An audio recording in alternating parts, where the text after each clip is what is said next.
Hey guys, happy Tuesday. It's Brian Davis here from Spark Rental, and I am joined today by Andrew Kolodgie of the House Guys of DC. Andrew, welcome. Hey, how's it going? Good to see you again, Brian. Well, it's great to see you as well. So Andrew and I met in a bloggers group that supports each other because we both do quite a bit of real estate blogging, and we want to talk today about Andrew and his wife's business model of flipping houses and wholesaling properties, and especially finding amazing off-market deals, which is not the easiest thing in the world in this particular market. So yeah, let's just start diving right in. Andrew, tell us a little bit about your business model at the moment. For first a high-level overview, and then we can kind of dive into some of the details of that. Absolutely. So our primary moneymaker is wholesaling, and wholesaling is actually a bad way to put it. It's technically contract assignment, but that basically means we take houses, we purchase them, we put them under contract from sellers. These are typically people who there is either a pain point, so they're getting divorced, they're going through an inheritance, probate, something like that, or the house needs a lot of work and they're just not really take that kind of hassle on at this point in time. And then we'll take that contract and we'll sell it to a flipper, we'll sell it to somebody who wants to become a landlord, maybe something more in between, and then we make the delta between the purchase price and our sale price. Okay, no, that's great. That's a perfect high-level overview of wholesaling. Now, we were chatting a little bit before we went live, and you said that historically you guys did more flipping, where you go in and you buy the property yourselves, you would renovate it, and then sell it retail to a home buyer.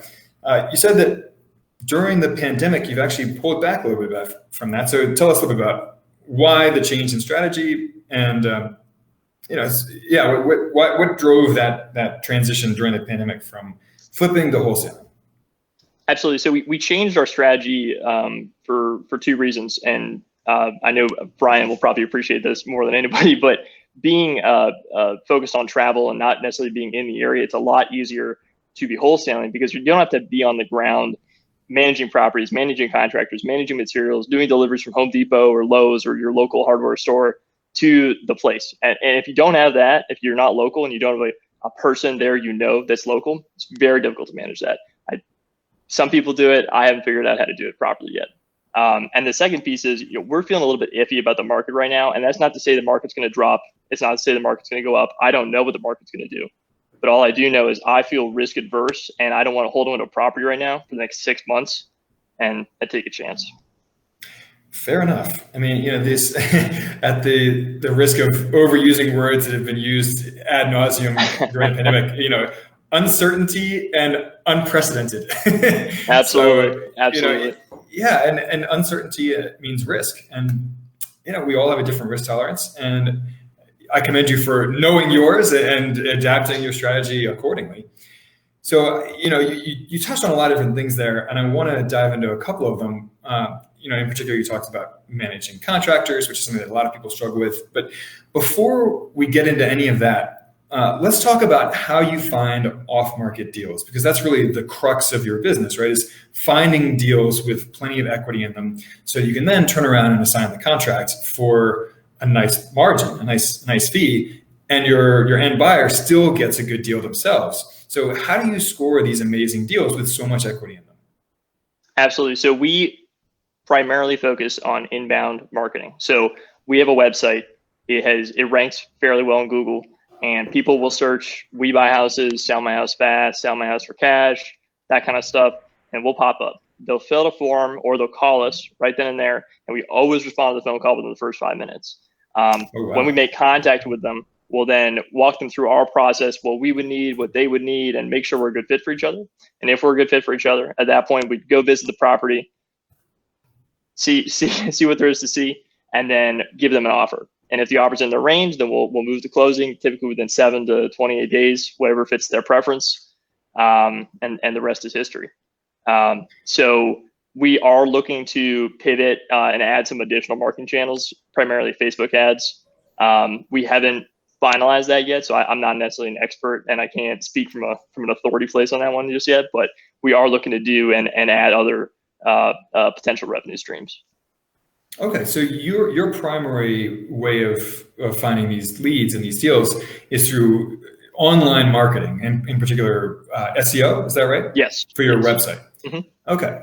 So that's interesting. And I imagine you do a lot of local SEO, right? Because you operate locally in DC, Maryland, Baltimore, Northern Virginia, right? Yes, absolutely. And so, it gets a little tricky when it comes to, I don't know how deep we want to go in the SEO side, but it is definitely local SEO. We don't focus a lot on GMB, Google My Business Optimization, which is a huge segment of local SEO. We found that typically people don't click on that as much as we found it worth optimizing for necessarily. So we focus a lot on when people say they'll be searching from, let's say, Alexandria, Virginia, right, or Arlington, Virginia. That's two probably pretty well-known places. And they search, I want to sell my house for cash, or I just inherited a property. What do I do? We're going to pop up, or one of our blog posts might pop up, and it'll show them how to go through the steps. And we're not always the right fit either. I mean, we'll tell them, you can go talk to these agents, you can work with this other company, here are your options, right? And when we give them that kind of information, it comes from a place of authority, makes them a little more, it makes them feel a little more trusted to us, if that makes sense. It does. Yeah. I mean, it is interesting how in today's world, all of these different, you have this sort of traditional business model of wholesaling real estate, but your main form of marketing is all digital and online, which a lot of people do. And that crossover, a lot of real estate investors do have, that online component to their marketing and to their lead generation. It's not all driving for dollars, right? Physically driving around. I tried this. That's a lot of work. It is a lot of work. And, sending out mailers is a lot of work too. And it gets expensive. Now, granted, online marketing is also expensive. Obviously it's Work Rental. We do our own online marketing, and it is itself a lot of work. But it goes to show that you can generate quite a bit of leads and revenue and income through niching down into one marketing channel and doing it really well. Yes. So let me ask you this. Do you guys ever do any of those "We Buy Houses" bandit signs that, are so hated by so many, just out of curiosity? We don't. I do know quite a few people who do that style of marketing. It definitely does work. It really does work. And what's interesting is it doesn't always just collect leads where the bandit signs are. Sometimes it'll collect leads. Someone's driving by out of town, they'll call it anyway, and they have a house they want to sell in New Jersey, something like that. And there's been some pretty funny stories about that kind of stuff. I will add one thing that I have seen with bandit signs are the ones that typically do work the best, are the ones that are not the small, 24 by 20 or 24 by 24 or 24 by 36, signs. It's usually the ones that are big stakes in the ground, like at least 6 foot by 9 foot, things that catch people's attention. Okay. All right. So the other wholesaling real estate really comes with two main skill sets. One is finding properties with a ton of equity in them, so you can find the great deals to begin with. And then the other side of that business is building a network of buyers who will actually buy these contracts from you, right? So tell us a little bit about how you built your network and any tips that you have for other people who are interested in wholesaling, building out that side of the business, the actual investor who's going to come after you, buy the property, fix it up, flip it, keep it as a rental, whatever. Absolutely. So there's three main ways that you could do this. And I'll say one of them is kind of exclusive to SEO. And so we do come a little bit of advantage in that, but we also market for buyers through SEO. So if you search off-market real estate deals in Washington, D.C., we're going to pop up, and we get, you can imagine how many people are looking for that. And to add to that, there's also retail buyers looking in that kind of segment too. So we've had we worked with retail buyers who want to buy properties off market, and they're trying to buy it with a conventional loan, FHA loan, that kind of stuff. And we are able to work with that kind of segment, albeit smaller, but it is still there. The second thing is working with other investors and partnering with them and using their network to explore. Because people who've been in the industry for a long time, they're going to have that network built up already. And then the third piece is, and this is the piece that people really should focus on the most if they want to find buyers that nobody else knows about. They're the doctors, the lawyers, the people they just have too much money. Seriously, it's incredible how much money there is out there in this world, and it's not being used. It's sitting in their IRA in cash, and they want to invest it, they just don't know what to do. Making that connection and being a trusted source for them, showing them how to invest their money, and also now giving them the property to invest it in, and having it be a good deal, you'll do amazing. You can't fail. You really can't. Now, but if these people are not actively searching for you online, how do you find them? How do you network with them? You there's I can't remember the book off the top of my head, but there's a great book. It's about referral networking, right? And the secret to referral networking is not to be in the network of.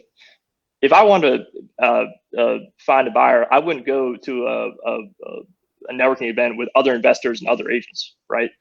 They're all trying to do the same thing as me. Right. Okay, I would want to go to an event with other business owners, doctors, lawyers, business owners, executives, that kind of stuff, and they're all trying to refer to each other too. And then you're the guy there. You have deals that you're trying to sell. Obviously, don't go there and try to peddle stuff, but Right. Creating that referral relationship and building that network and having a true and honest relationship with them, and then slowly transitioning to that style, it can be very productive. No, that's great. I mean, and this, in some ways, this is networking 101. But it's so no. Most people fail to grasp the basics of networking. Which is really provide value for people, and like you said, don't go where there are 1,000 people just like you. Go to the people that you're actually trying to build relationships with. In their home turf, and find ways of offering them value. So, I mean, it's great advice. So, we do at Spark Rental, we focus largely on rental properties and building a portfolio of income producing properties. Do you guys ever keep rentals for yourselves, or do you always either flip the houses or wholesale the contracts? We've kept one rental property. I will say the DMV, the DC, Maryland, Virginia, the average house price is a lot. It's like $500,000. I mean, for the typical, right, single family house, and that's kind of pre-COVID realistically, right? So to turn that into a rental property and to have it make money, it can be difficult without investing a lot of capital into it and having it sit there over time. So we found, and we're working on this as more of a side project at this point, is to take some of this money, and if we're going to build a single family or multifamily complex, we'd like to invest that money in Delaware or another state that's within the region, within a couple hours drive, but not necessarily in the DMV itself. That makes sense. That makes sense. I used to own quite a few properties in Baltimore, Maryland. Really? And I divested most of them largely because they didn't cash flow that well, not because they were too expensive, like the problem you have in DC, but because there were just so many social and economic problems in the neighborhoods where I was investing, and the laws, the local regulations were so anti-landlord that you just couldn't make money. So I got rid of them. Absolutely. Most of them anyway. And something relevant to tenant landlord law, and it's particularly in Baltimore, and I will agree, Baltimore is a very different scenario than the DMV, largely because properties there are 10K, 60K, and it's not uncommon. They changed the laws recently where you can no longer not renew a person's lease, even if they're not paying. So the only reason you can not renew a lease might be if you're moving back into the property, or if the property's been destroyed and it's no longer livable. And to go down the landlord tenant law route, that's gonna be very tough for a lot of landlords, especially in a post-COVID environment right now. Yep, this is why I no longer invest in Baltimore. And yep, we talk about that quite a bit on our blog, is not investing in tenant-friendly jurisdictions where they go out of their way to make everything all about the tenant, and it ends up amounting to anti-landlord regulation. And it's not a friendly environment to invest in. So absolutely, I don't invest there, and I recommend that other investors don't invest in those kinds of markets either, because they're just inviting that extra layer of wrinkles and headaches. Being a landlord and making money is hard enough in this industry without all those extra wrinkles. Absolutely. And I will add, it's the same thing with the District of Columbia too. We deal with too many landlords. Yeah, too many landlords who the tenant set the kitchen on fire. Now they have to replace the kitchen because the tenant can't be evicted because it's during COVID and it's now no longer livable. Yeah, it's great. I wouldn't want to be that guy. No. So we have a comment from the audience. Christina says that's crazy, and she's asking what. And people who don't live in those sorts of markets, and even some investors who do live in those markets, don't really understand how anti-landlord the regulation can be in some of these cities, particularly coastal cities. And it's something that it needs to be on your radar as a real estate investor if you invest in rentals. Absolutely. So let's, we talked earlier about managing contractors and how you like to travel and how it's difficult to manage contractors, from long distance. So let's talk about that for a second. You have done a lot of flips, you've done a lot of renovations. So what are some of your best tips for managing contractors, keeping your rehabs on schedule, in budget? Because that is one of the greatest challenges for a lot of real estate investors, whether they flip or whether they do the BRRRR method. So talk to us a little bit about managing contractors. Well, I will say we've been very fortunate in that we have worked with good contractors. We found that if we want to, and this is somewhat tangential to your question, so work with me here, but if you want to have the most effective contractors and you want to see them get work done as fast as possible, you need to motivate them with the amount of money that they're going to receive. The faster the job is done and the higher the quality of the job. And you can really do that two ways. The first way is you can joint venture with them and basically split the deal with them. So they take 50%, you take 50%. They're not going to charge a general contractor fee, but the labor's the labor and everybody wins, right? The other option is it's pay for performance. So, you said this is the bar. If you exceed the bar and you get it done faster, you make more money. If you get done slower, you make less money. That's also a really good way to burn a bridge with somebody if they get it done slower. And even if they're a good contractor, things happen. Tile gets delayed. Windows right now can take 3, 4, 5, 6, 7, 8 weeks, right? I mean, it's COVID, unprecedented times. So pretty crazy things can happen right now. When it comes to managing contractors specifically, though, have a bulletproof contract. I mean, we had to go through 3 lawyers to get the right kind of contract to work with some specific contractors. And definitely verify insurance. Absolutely verify insurance. Do not make that mistake. It has happened to us. And the same thing with some states require bonds if they're a licensed contractor. Make sure the bond's been paid. You can run into troubles with that. Actually, particularly in Baltimore. Yeah, that's been my general advice. Did that answer your question? Yeah, no, that does. How aggressively do you manage your contractors when you are doing renovation? Are you over at the property every single day checking in, or we try to visit at least once a week? And when I say once a week, these are the properties that are longer term flips. At least going to take 2 to 3 months to finalize the renovation. Right, like a full rehab. Yeah, and if it's something that we're turning around within a month, I'll be there probably once every 3 days, or someone will be there once every 3 days. Okay. Well, yeah. You first. Sorry. No. Well, so you said someone will be there, and that kind of ties in my next question. I wanted to go a little bit more personal here with you. So the House Guys of DC, it's actually one guy and one gal, right? You are in business with your wife. It is. So how has that been running a business as a married couple? I know that can come with a lot of challenges. So we're actually not married. Fun fact. Oh, well. I probably should mention that before we on the video. No, you're good. Everybody assumes it. It's fine.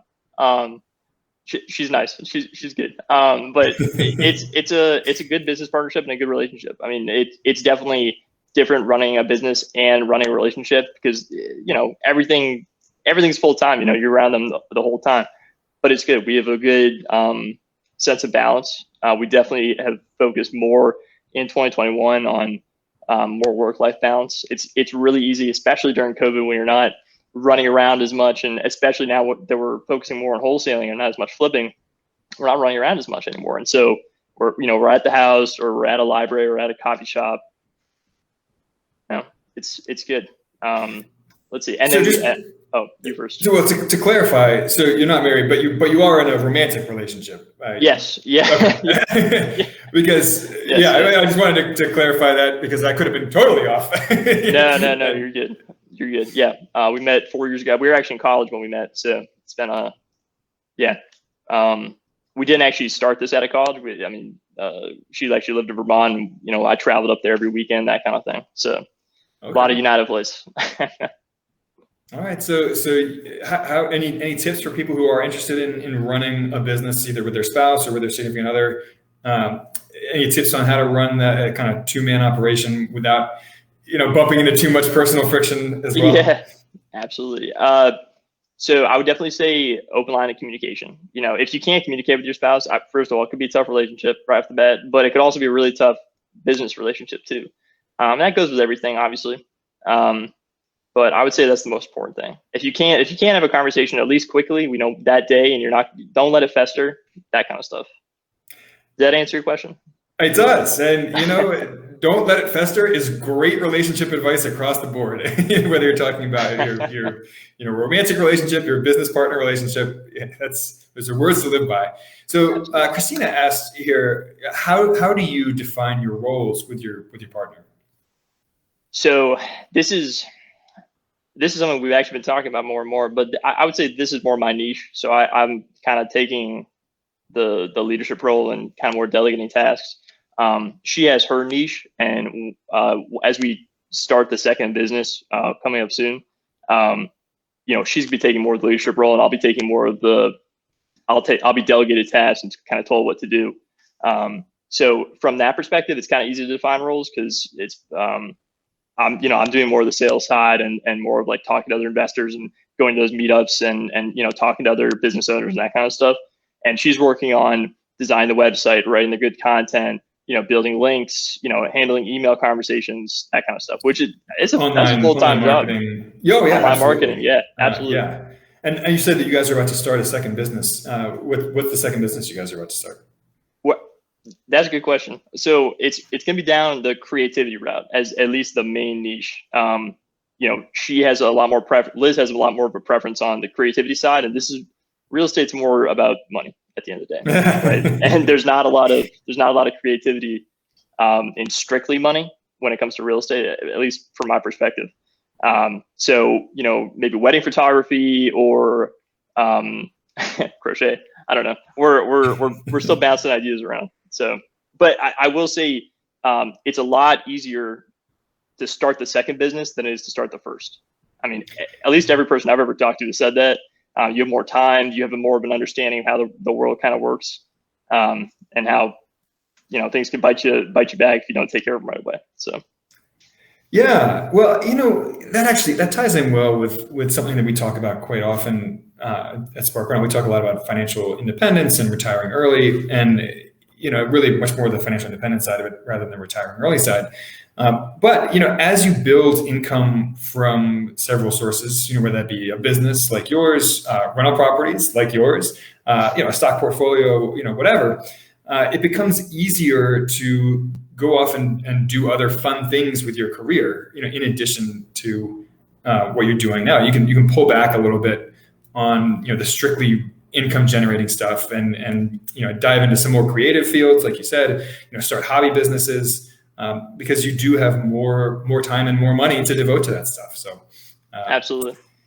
So Julian asked here, he said, Andy, what's your background and Liz's background, before you started this business?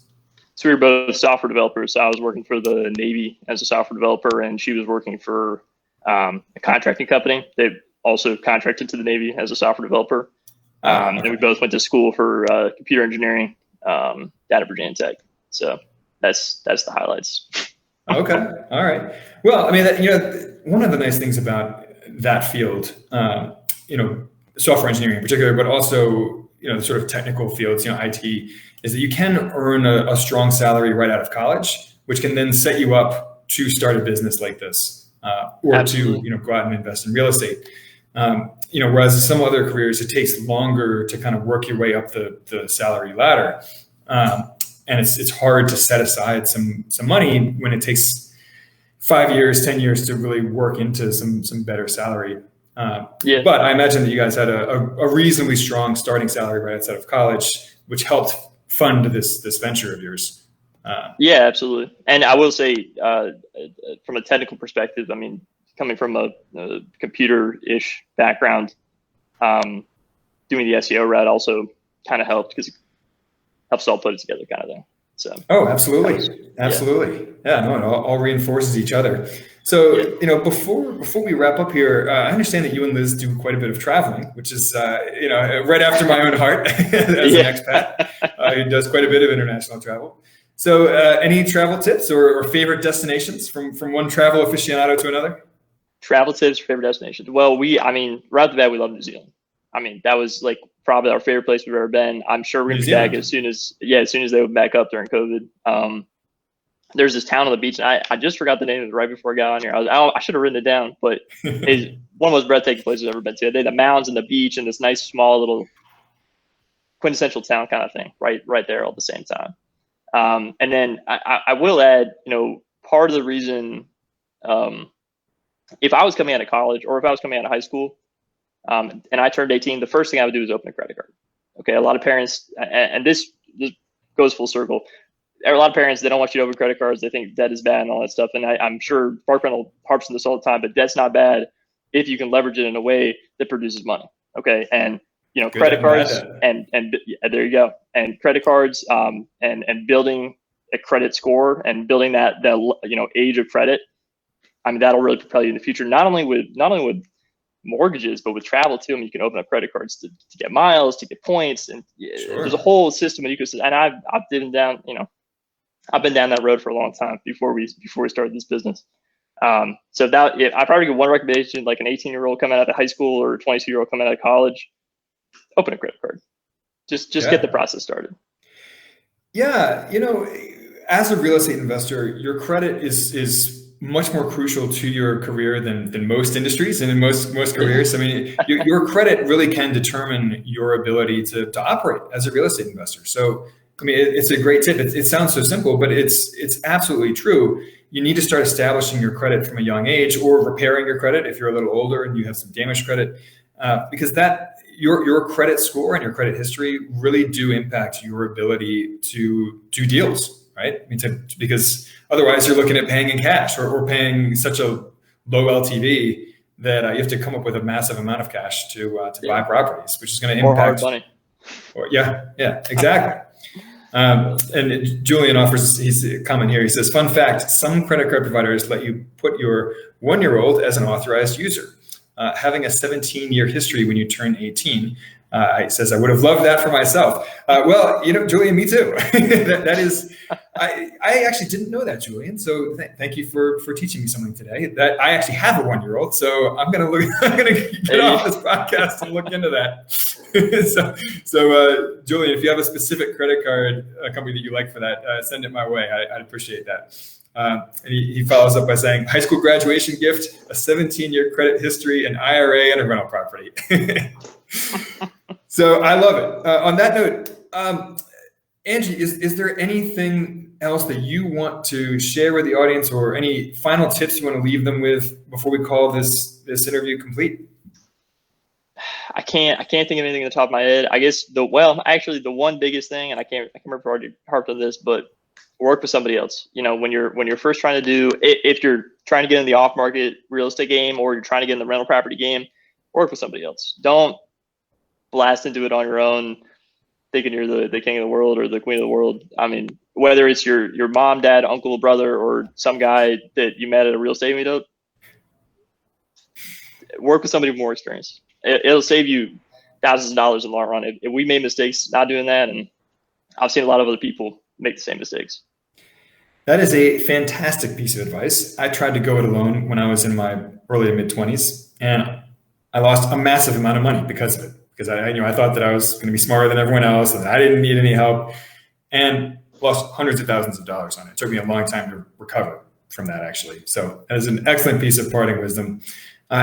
Andrew from the House Guys, thank you so much for joining us today. We will put a link to the House Guys of DC in the comments and in the show notes. Andrew, thanks again, and we look forward to having you back soon. Thank you. Thanks, Brian. Have a good day, everybody. All right, we'll see you guys next Tuesday at 2 p.m. Eastern. In the meantime, let us know what you want to hear about next week. It's all about you guys. So reach out, don't be a stranger, and we'll see you next week. Bye now.